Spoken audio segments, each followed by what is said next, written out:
இயேசுவில் எனக்கு பிரியமான சகோதர சகோதரிகளே, இன்று தவக்காலத்தின் 4ஆம் ஞாயிற்றுக்கிழமையில் நாம் இருக்கின்றோம். இந்த நாள் உங்களுக்கு இனிய நாளாக அமைய வாழ்த்துகிறேன், ஜெபிக்கின்றேன். இன்றைய இறைவார்த்தை சிந்தனைகளுக்கு நாம் கவனமுடன் செவி கொடுப்போம். முதல் வாசகம் சாமுவேல் முதல் நூலிலிருந்து வாசகம்.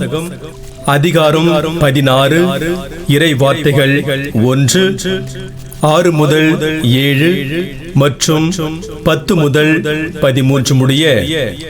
அந்நாள்களில் ஆண்டவர் சாமுவேலை நோக்கி, உன்னிடமுள்ள கொம்பை எண்ணெயால் நிரப்பிக்கொண்டு போ, பெத்லகேமை சார்ந்த ஈசாவிடம் உன்னை அனுப்புகிறேன், ஏனெனில் அவன் புதல்வருள் ஒருவனை அரசனாக தேர்ந்துள்ளேன் என்றார்.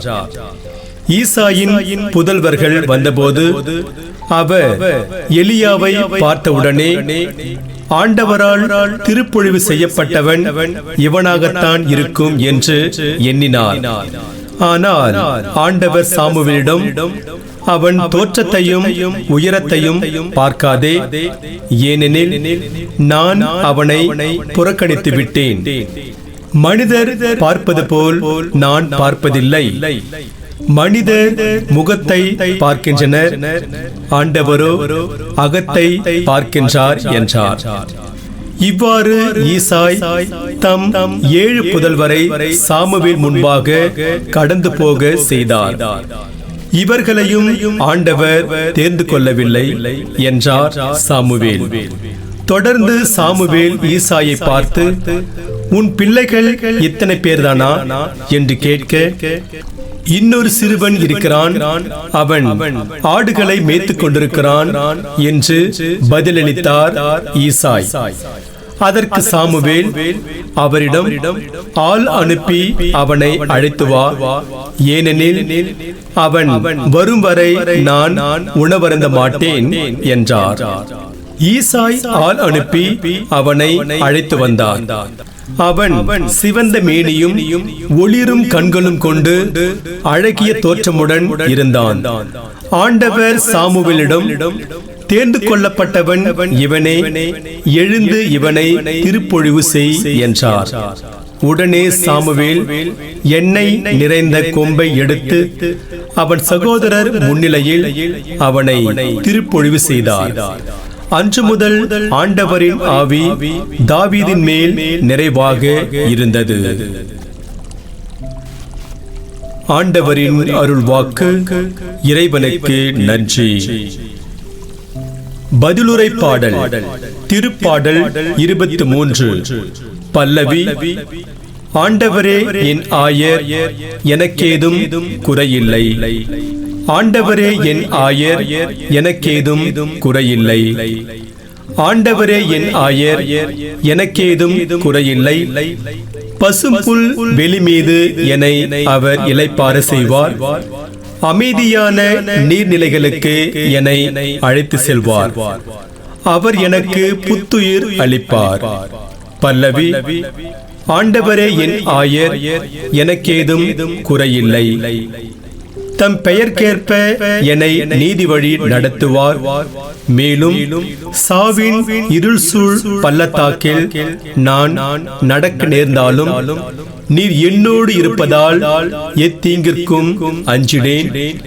உம் கோலும் நெடுங்கழியும் என்னை தேற்றும். பல்லவி. ஆண்டவரே என் ஆயர், எனக்கேதும் குறையில்லை. என்னுடைய எதிரிகளின் கண்முன்னே எனக்கு ஒரு விருந்தினை ஏற்பாடு செய்கின்றேர். என் தலையில் நறுமண தைலம் பூசுகின்றேர். எனது பாத்திரம் நிரம்பி வழிகின்றது. பல்லவி. ஆண்டவரே என் ஆயர், எனக்கேதும் குறையில்லை.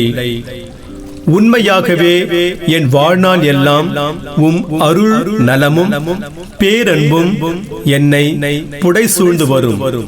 நானும் ஆண்டவரின் இல்லத்தில் நெடுநாள் வாழ்ந்திருப்பேன். பல்லவி. ஆண்டவரே என் ஆயர், எனக்கேதும் குறையில்லை. இரண்டாம் வாசகம். திருத்தூதர் பவுல் எபேசியருக்கு எழுதிய திருமுகத்திலிருந்து வாசகம். அதிகாரம் 5, இறை வார்த்தைகள் 8-14 முடிய. சகோதரர் சகோதரிகளே, ஒரு காலத்தில் இருளாய் இருந்த நீங்கள் இப்போது ஆண்டவரோடு இணைந்து ஒளியாய் இருக்கின்றீர்கள். ஆகவே ஒளி பெற்ற மக்களாக வாழுங்கள். ஏனெனில் ஒளியே எல்லா நன்மையையும் நீதியையும் உண்மையையும் விளைவிக்கிறது. ஆண்டவருக்கு உகந்தது எது என்பதை ஆராய்ந்து பாருங்கள்.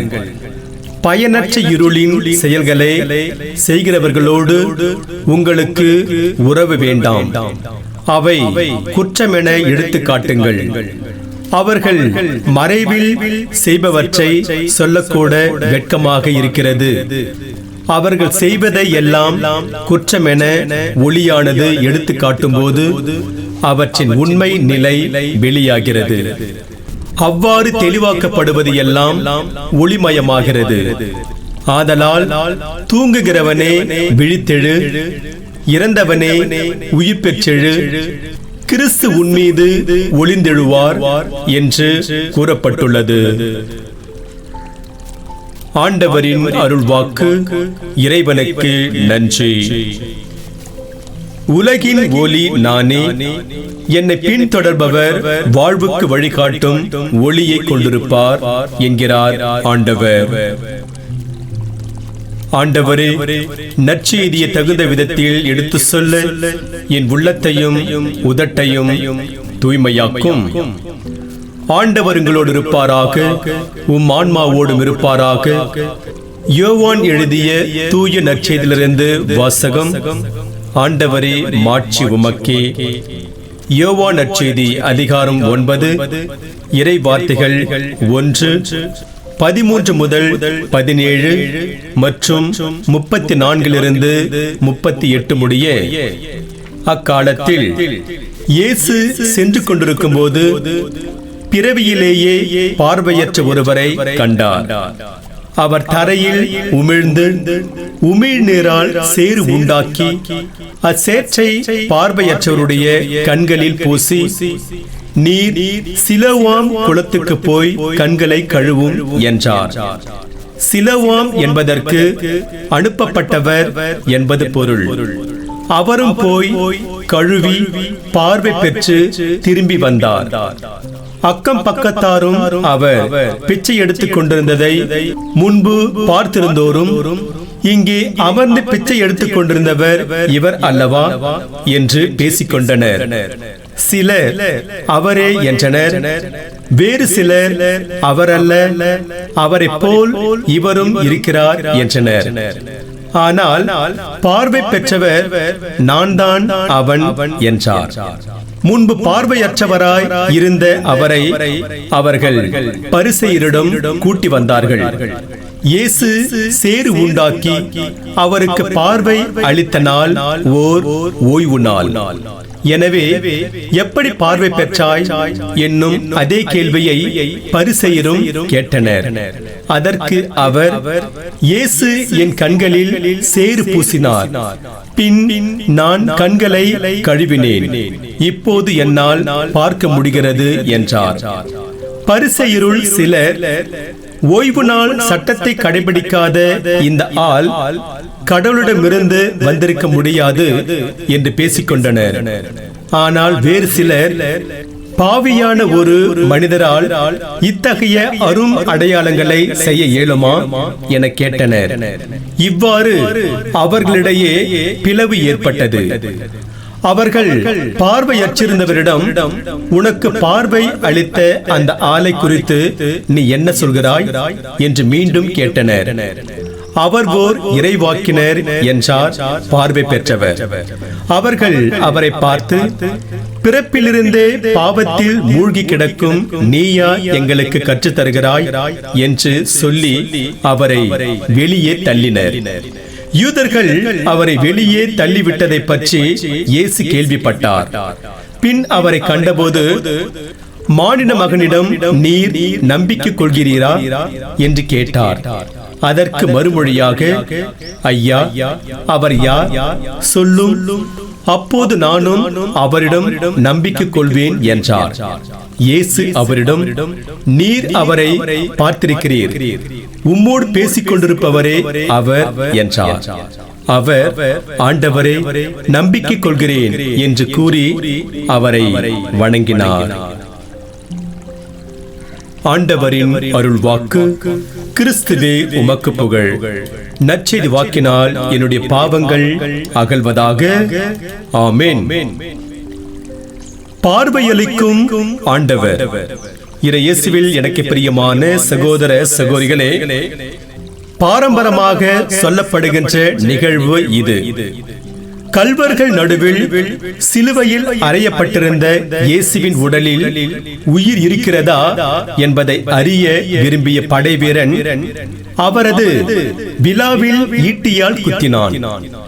இந்த படைவீரனின் வலக்கண் பார்வையற்றிருந்தது. இவன் இயேசுவின் விலாவில் ஈட்டியால் குத்தியதும் அதிலிருந்து வழிந்த செந்நீர் இவனது பார்வையற்ற வலக்கண்ணில் பட்டதும் அது பார்வை பெற்றது. உடனே படைவீரன், இயேசுவே என் மீட்பராகி கடவுள் என நம்பி அவரை ஏற்றுக்கொண்டான்.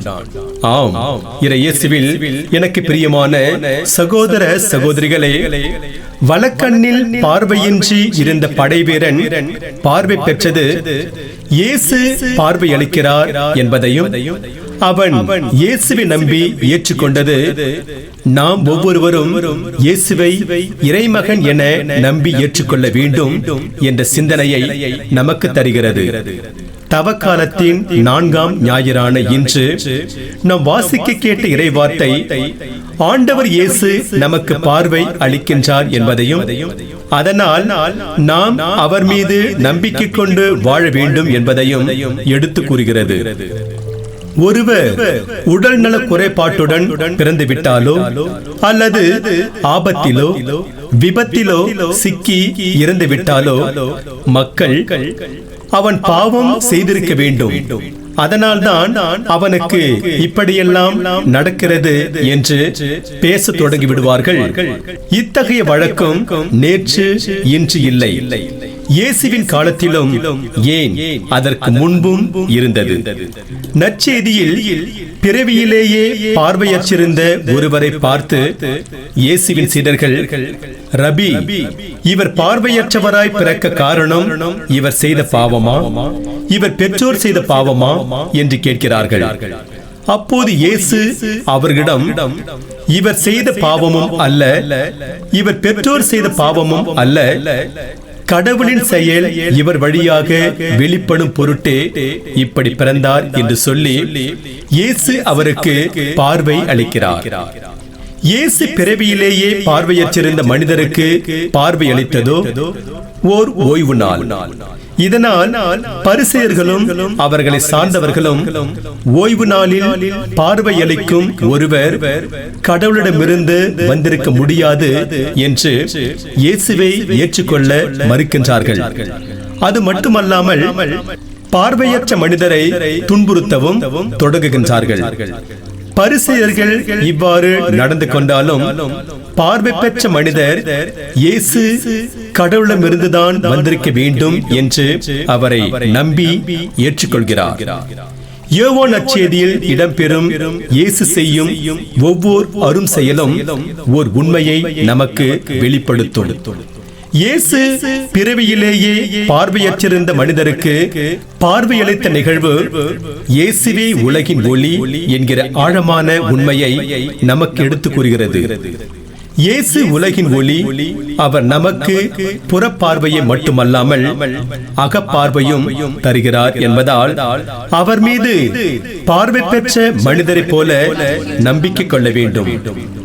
கடவுள் ஆண்டவர் இயேசு கிறிஸ்து வழியாக நமக்கு புறப்பார்வையை மட்டுமல்லாமல் அகப்பார்வையையும் தருகின்றார் எனில் அதை கொண்டு நாம் என்ன செய்ய வேண்டும் என்ற கேள்வி நமக்கு வரலாம். இதற்கான பதிலை இன்றைய முதல் வாசகம் தாங்கி வருகின்றது. இஸ்ரவேலின் முதல் அரசனான திருப்பொழிவு செய்யப்பட்ட சவுல் கடவுளின் கட்டளையை கடைபிடிக்காமல் தன் விருப்பம் போல செயல்பட்டான். இதனால் அவனை அரியணையிலிருந்து தூக்கி எறிந்த கடவுள் அவனுடைய இடத்தில் பெத்லகேமை சார்ந்த ஈசாவின் புதல்வர்களில் ஒருவனை திருப்பொழிவு செய்யுமாறு சாமுவேலிடம் சொல்கின்றார். சாமுவேலும் கடவுள் சொன்னவாறு கொம்பினை எண்ணெயால் நிரப்பிக்கொண்டு பெத்லகேமில் உள்ள ஈசாவிடம் வருகின்றார். அவர்களுடைய மகன்களுள் எலியாவை பார்த்ததும் ஆண்டவரால் திருப்பொழிவு செய்யப்பட்டவன் இவனாகத்தான் இருக்கும் என்று சாமுவேல் எண்ணும்போது கடவுள் அவரிடம், அவன் தோற்றத்தையும் உயரத்தையும் பார்க்காதே, ஏனெனில் நான் அவனை புறக்கணித்து விட்டேன். மனிதர் முகத்தை பார்க்கின்றனர், ஆண்டவரோ அகத்தை பார்க்கின்றார் என்கிறார்.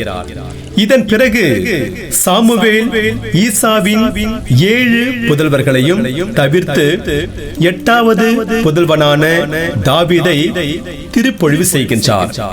ஆண்டவர் சாமுவேலிடம் தோற்றத்தையும் உயரத்தையும் பார்க்காதே என சொல்கின்ற வார்த்தைகள் எவரையும் வெளி தோற்றத்தை பார்த்து தீர்ப்பிடாதே என்ற கருத்தினை ஆழமாக வலியுறுத்தி கூறுகின்றது.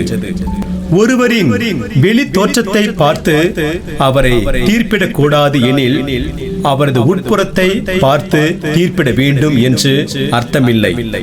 ஏனெனில் உட்புறத்தை கடவுளால் மட்டுமே பார்க்க முடியும். அதனால் கடவுளுக்கு மட்டுமே தீர்ப்பிடும் அதிகாரம் உண்டு. நாம் யாரையும் எக்காரணத்தையும் கொண்டு தீர்ப்பிட தகுதி இல்லாதவர்கள் என்பதை உணர்ந்து வாழ வேண்டும்.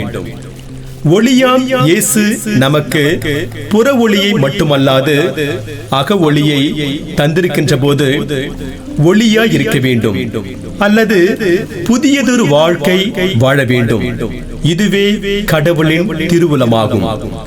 ஆனால் நாம் ஒளியாய் இதற்கு பதில் இருளாய் இருக்கின்றோம். இப்படி இருளாய் இல்லாமல் ஒளி பெற்ற மக்களாய் வாழ வேண்டும் என்ற அழைப்பினை இன்றைய 2ஆம் வாசகத்தின் வழியாக தூய பவுல் தருகின்றார்.